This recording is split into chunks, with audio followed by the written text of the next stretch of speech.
The gloves were off in the Free State High Court, where the difference between deportation and extradition was placed under the spotlight. Dr Nandipha Magudumana's legal representatives argued that their client was taken from Tanzania in what they termed a disguised extradition. Advocate Anton Katz asserted that her removal from Tanzania was made under dubious circumstances where there was a clear collusion between the two countries. Katz submitted that the actions of South African authorities in Tanzania was foul of the constitution and law. Magudumana wants the High Court to withdraw her charges. She has made claims that she was blindfolded and abducted by members of the South African police services while in Tanzania. Look, I've been doing this kind of law for 30 years. And they said the normal process of deportation would require the South African High Commission to engage the DHA's immigration section. Never heard of that. The first time I've ever seen anything even resembling this normal process. The normal process is you say to the person all over the world, leave within 3 days.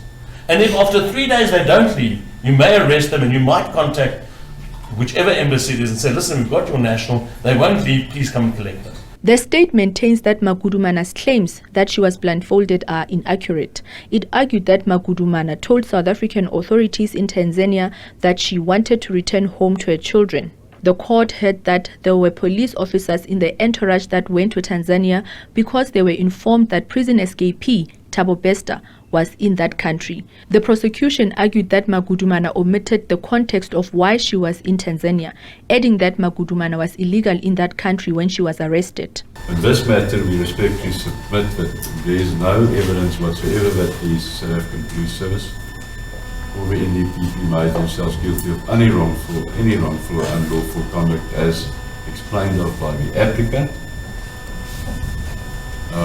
She, at the very worst, refers to the third respondent, acquiesced in getting on that flight because she wanted to come home to her children, which we can all understand.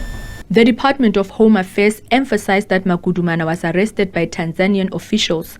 Advocate Jubei Zitzman told the court that Tanzania issued a deportation order that stipulated that Magudumana had to leave the country by escort back to South Africa. He disputed Magudumana's claims that there was collusion between the two countries to bring her back to South Africa.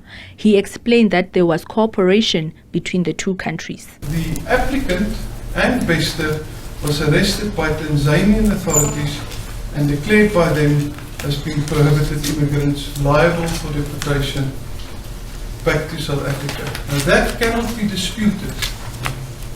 And the reason why it cannot be disputed is because the applicant never made out a case that she was arrested by Tanzanian officials. Her case is it was the South African Police Force. Judge Philip Lopsha postponed the case to Monday, 5 June for verdict. Kamagelo Siekwi, SABC News, Bloemfontein.